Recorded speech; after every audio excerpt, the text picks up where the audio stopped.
प्रस्तुत की थी।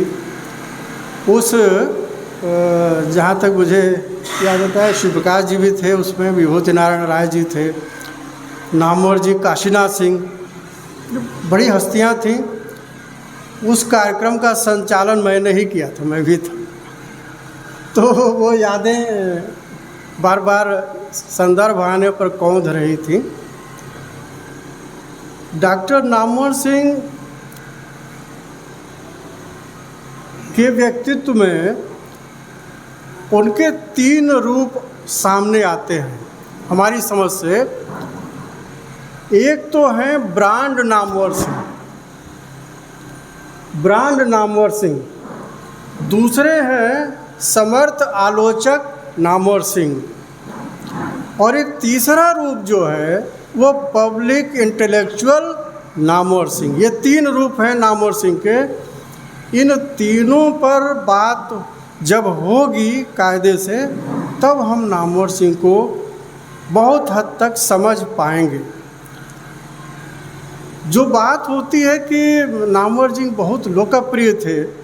डॉक्टर अवधेश प्रधान ने एक बार कहा था कि किसी भी जगह बनारस में तो कितना भी हाल ले लिया जाए नामवर सिंह के लिए वो छोटा पड़ जाता था, कितना भी बड़ा हाल ले लिया जाए। अवधेश प्रधान का कथन था ये। आखिर क्या था उसमें?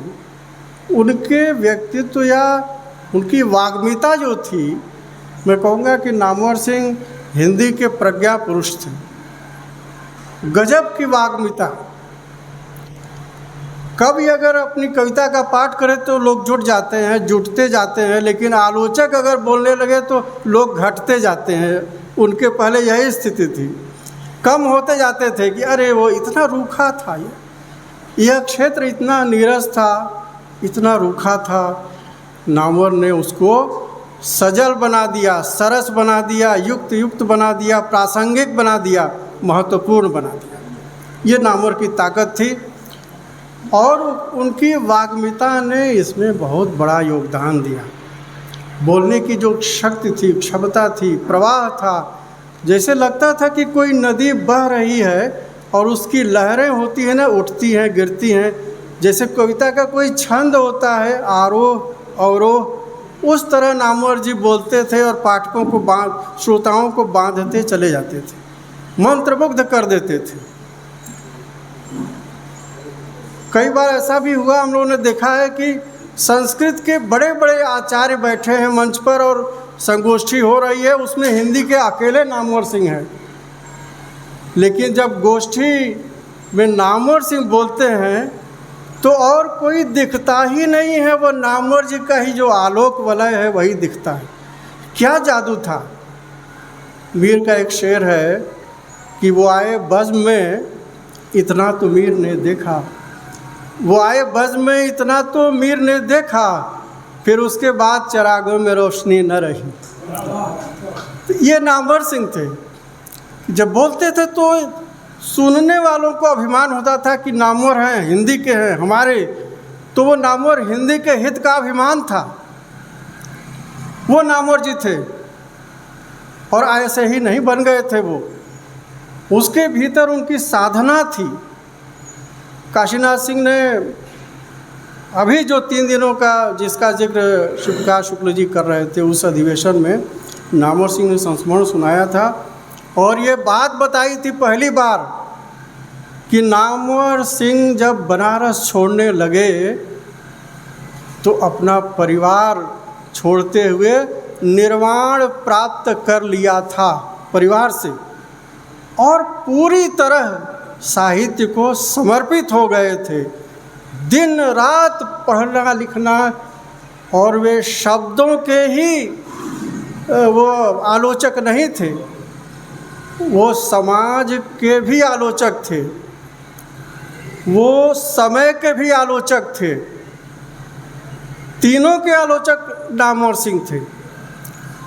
लोग उनको सुनने इसलिए जाते थे कि अगर नहीं गए इस गोष्ठी में उनको सुनने तो जाने क्या वो बोल जाएं, उससे हम वंचित रह जाएं।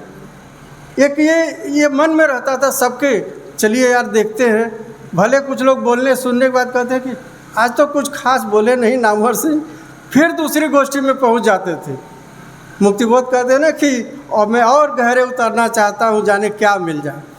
तो लोग नामवर को सुनने जाते थे कि जाने क्या मिल जाए अगली गोष्ठी में। तो ये नामवर सिंह थे। और अशोक वाजपेयी ने लिखा है, जिसकी तरफ हमारे साथियों ने चर्चा की, कि नामवर सिंह का जो विचलन था वो अवसरवाद की फिसलन थी। ये अशोक वाजपेयी ने लिखा है और इसमें सत्यता भी है। वो सत्यता इसीलिए है, वो फिसलन नामवर सिंह में क्यों थी? क्योंकि वो ब्रांड नामवर सिंह बोल रहे थे। ब्रांड नामवर सिंह बोल रहे थे। नामवर सिंह कई बार कोई शगुफा छोड़ देते थे और राम झरोखे बैठ के सबकर मुजरा ले, उस तरह से वो देखते थे कि अब क्या हो रहा है। पूरे हिंदुस्तान में बहस चल रही है, बहस छिड़ गई है, वाद विवाद संवाद को इतने खुशी खुशी आमंत्रित करने वाला और कोई व्यक्ति नहीं है। लोग डर जाते हैं। नामवर सिंह आमंत्रित करते थे, अपने खिलाफ बोलने के लिए भी आमंत्रित करते थे और मुस्कुराते थे, बोलते कुछ नहीं थे। तो ये ब्रांड नामवर सिंह थे। और आप क्या समझते हैं, नामवर सिंह के विचलन की बात होती है, अभी किसी ने चर्चा भी की थी कि एक समय आया था जब पुरस्कार वापसी की बात हो रही थी, लोगों ने अपने साहित्य अकादमी के पुरस्कार वापस किए थे, डॉक्टर नामवर सिंह ने वापस नहीं किया था। ये माना गया था कि नामवर सिंह के स्तर पर बड़ी चूक हो गई। अगर वो नामवर सिंह अपनी वो भी वापसी में शामिल होते तो शायद ये और जोर पकड़ता। तो ये नामवर सिंह की चूक थी। नामवर सिंह की और भी कई स्तरों पर, कई बिंदुओं पर वो चूके हैं। ये क्या बात है कि भाई आप यथार्थवाद के बहुत समर्थक हैं, प्रगतिशीलता के समर्थक हैं और निर्मल वर्मा को, परिंदे को उठाते हैं और उसको हाईलाइट कर देते हैं। ये भी एक विचारणीय विषय है। लेकिन नामवर की ईमानदारी पर भी चर्चा होनी चाहिए। प्रोफेसर चंद्रबली सिंह, हिंदी के बड़े आलोचक, जिनको रामविलास शर्मा ने कहा था कि वो आगरा छोड़ के अगर बनारस न गए होते तो हिंदी को एक बहुत मजबूत आलोचक मिल गया होता। और नाम ये रामविलास शर्मा ने कहा प्रोफेसर चंद्रबली सिंह के बारे में। प्रोफेसर चंद्रबली सिंह के यहाँ ऐसा कभी नहीं हुआ कि नामवर बनारस में आवे और चंद्रबली सिंह के मिलने न जाए। बड़े भाई का सम्मान देते थे। उनकी किताब आलोचना का विपक्ष या पक्ष क्या है ऐसा, नामवर सिंह ने वो किताब निकलवाई कि आपने जो लिखा है महत्वपूर्ण है, उसको किताब रूप में आना चाहिए, आलोचना का जन पक्ष।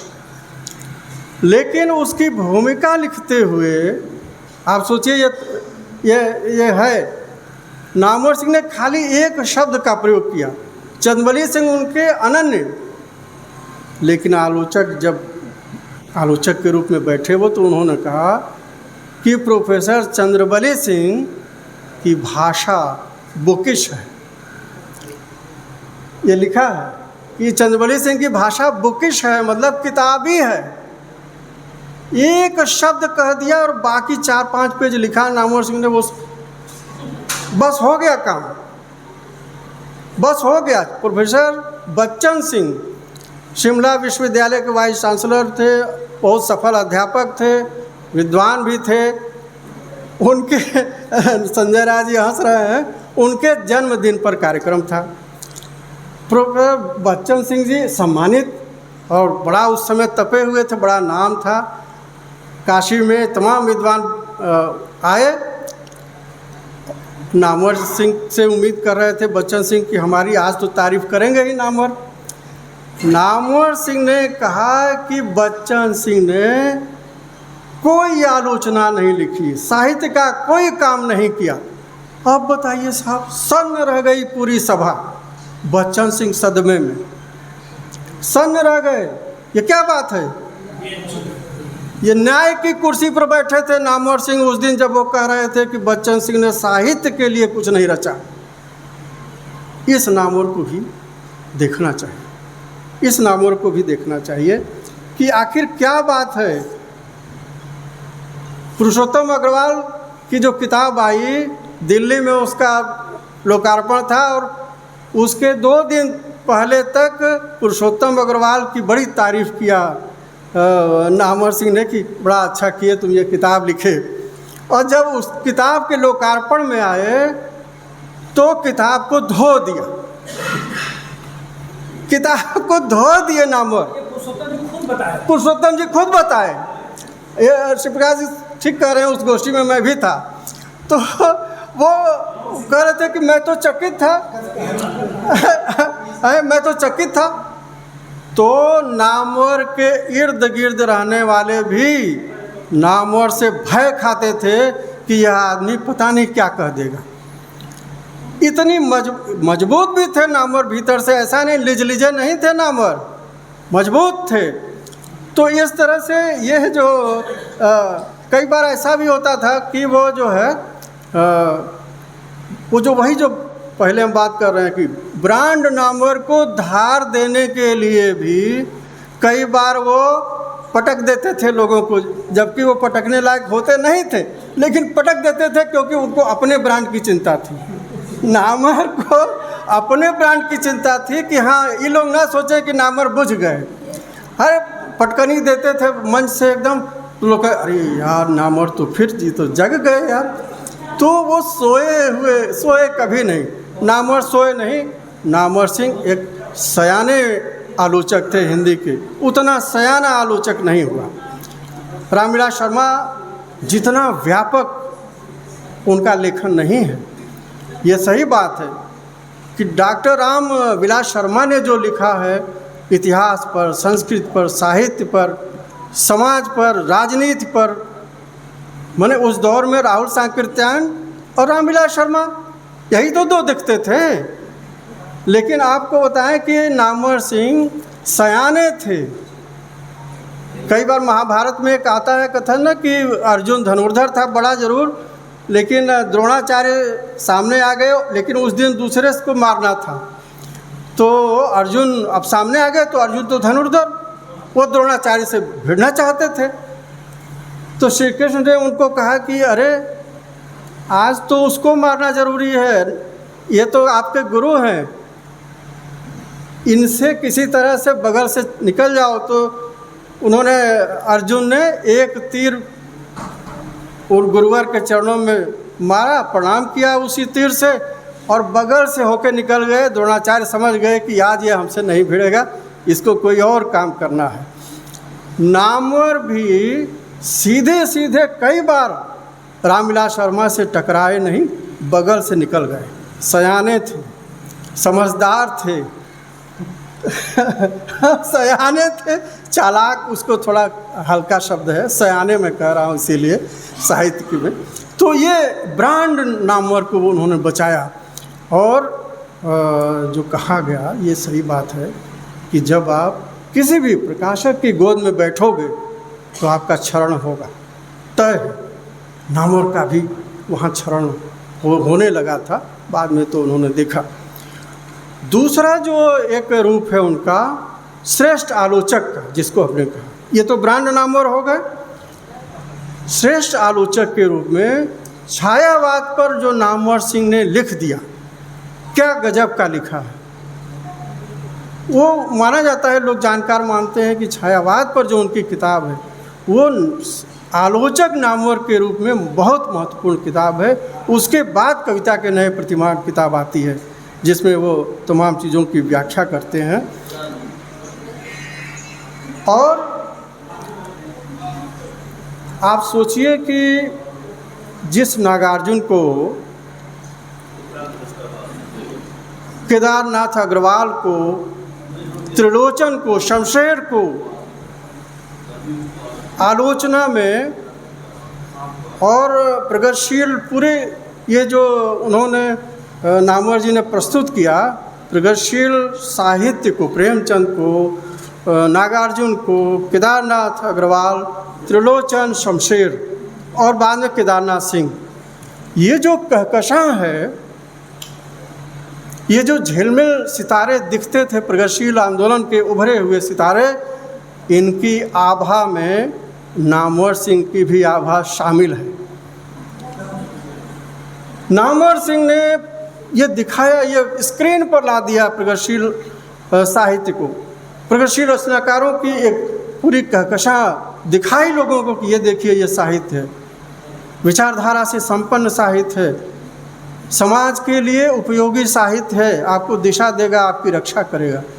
ये नामवर सिंह की देन है कि प्रगतिशील साहित्य को उन्होंने साहित्य में और साहित्य के परिसर में स्पेस दिलाई, जगह दिलाई, उसको स्थापित कर दिया। ये नामवर सिंह है।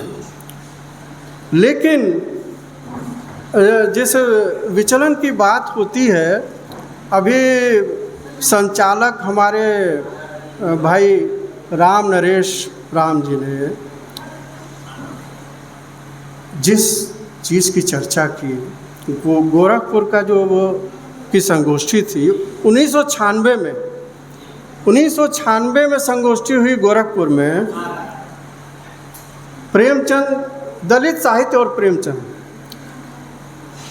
उस गोष्ठी में नामवर सिंह बोले, उसमें मोहनदास नैमिषराय भी थे, राम नरेश जी।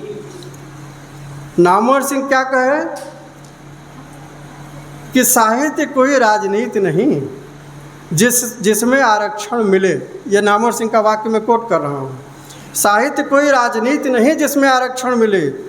कुछ दलित इसलिए साहित्य लिख रहे हैं कि साहित्य में जगह मिल जाए और अमर हो जाए। ये नामवर सिंह बोल रहे हैं।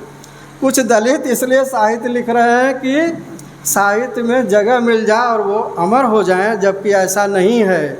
साहित्य में भाषा की प्रधानता होती है जो दलितों में नहीं है। ये नामवर सिंह कहे। तब हाँ, हमें ये आगे और एक वाक्य उनका है जो हमने नोट किया है। हमें यह भी देखना चाहिए कि साहित्य सृजन के लिए जो कल्पनाशीलता जरूरी है वह दलित लेखकों में है या नहीं है। कि नामवर सिंह बोले, जब बोल के बैठे तो मोहनदास नैमिषराय ने काउंटर किया उसी संगोष्ठी में और कहा कि दलित साहित्य महज कल्पना का साहित्य नहीं है, वह परिवर्तन चाहता है। इसे वातानुकूलित कमरों में बैठकर नहीं लिखा जा सकता है। दलित साहित्य जख्मी लोगों का साहित्य है।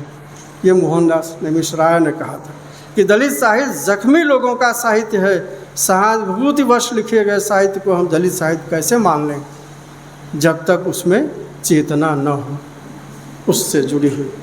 और इसी के बाद दलित साहित्यकारों ने इसे चैलेंज के रूप में लिया, चुनौती के रूप में लिया।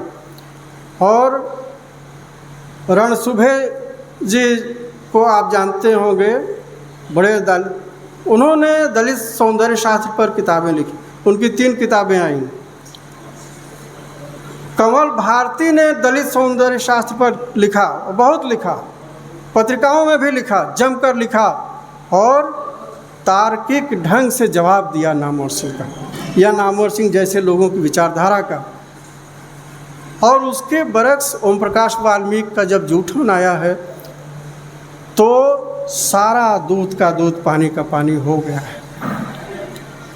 इतना ज़बरदस्त वो इतनी किताब है, वो आप पढ़ लीजिए तो आप सोचेंगे कि इसको 2 बार और पढ़ लें, इतना अच्छा लिखा है।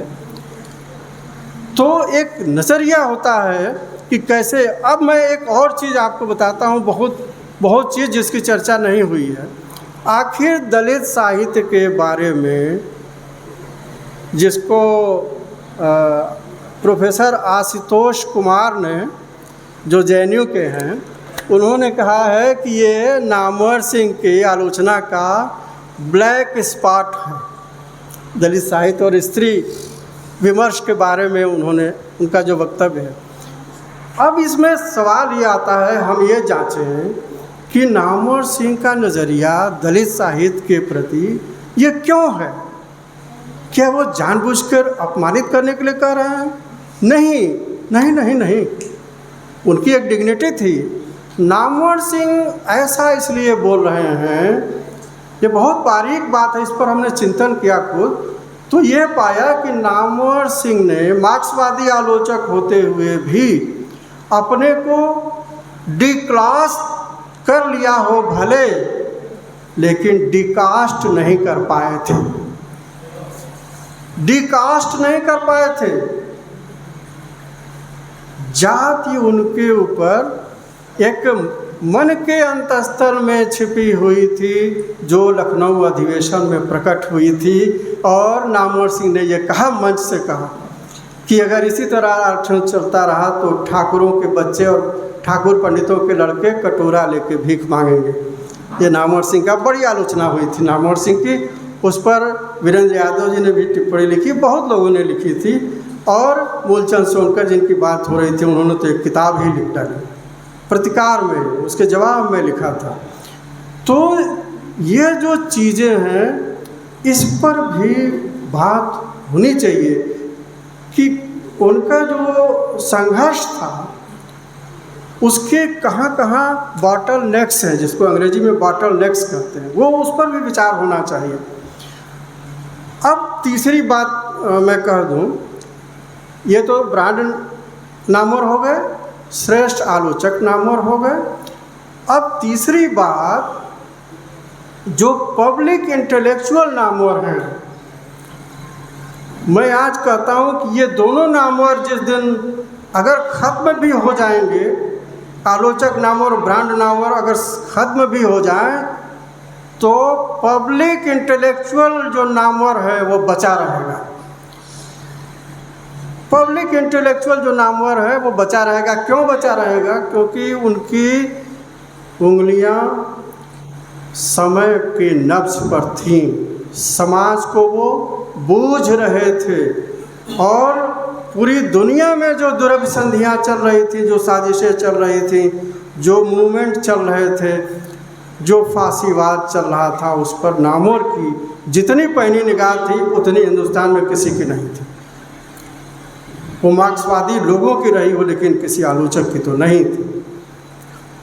तो यह जो पब्लिक इंटेलेक्चुअल की बात है, जैसे इटली में ग्रामशी था, ग्रामशी बहुत बड़ा विद्वान था। ग्रामशी ने कहा कि ये जो फांसीवाद है, ये जो फांसीवाद है, यह पुनर्जागरण जो हो रहा है उसकी जड़ में उसका बीज है। और उसी तरह से, और उससे उन्होंने राष्ट्रवाद को जोड़ा।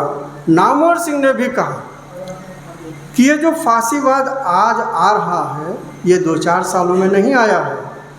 इसके बीज, फांसीवाद के बीज राष्ट्रवाद में है, और ये पहले से है, ये पहले से है। और नामवर सिंह ने कहा कि जो ब्रिटिश उपनिवेशवाद है, उपनिवेश का ने इसमें खाद पानी दिया है, लेकिन ये था तो हमारे यहाँ पहले से ही, इसको खाद पानी दे दिया है राष्ट्रवाद ने। और नामवर सिंह बराबर लड़ते रहे उससे। मतलब जो फांसीवाद की प्रेत छाया से संघर्ष नामवर की आलोचना की धुरी है, नामवर की आलोचना की धुरी है, मूल है वो उस प्रेत छाया से बराबर लड़ते रहे। वो देख रहे थे इसके असर को देख रहे थे, इसके नुकसान भारत को क्या होगा, भारत के लोगों को क्या हो, ये सब देख रहे थे नामवर। और इसलिए नामवर जी ने तमाम जो, एक और बात, भाषा के भी सवाल पर नामवर सिंह ने कहा था, एक बहुत उनका प्यारा सा वाक्य है। नामवर सिंह ने कहा कि जो जो भारत के लोग शिक्षित होते जाएंगे, भाषा से लोक तत्व गायब होता जाएगा। कितनी बड़ी बात कही थी कि भाषा से, जिसके लिए भाषा हमारी जीवंत है, उससे लोक तत्व धीरे धीरे क्षरित होता जाएगा, कम होता जाएगा। ये नामवर सिंह भाषा पर और भी उन्होंने बहुत कुछ लिखा है, लेकिन हम समझते हैं कि उसे कहने की ज़रूरत नहीं है। नामवर सिंह ने अपने समय में अपने अंतर्विरोधों के साथ चलते हुए भी, अपनी कमियों और अपने विचलन के साथ चलते हुए भी हिंदी को बहुत कुछ दिया है। और जो नए आलोचक हैं उनसे वो कह के गए हैं, नामवर सिंह जो भारत के हिंदी के जो नए आलोचक हैं, नामवर सिंह उनसे कह के गए हैं मीर का यह शेर कि हमसे जो हो सका वो कर गुजरे, हमसे जो हो सका वो कर गुजरे, अब तेरा इम्तिहान है प्यारे। धन्यवाद।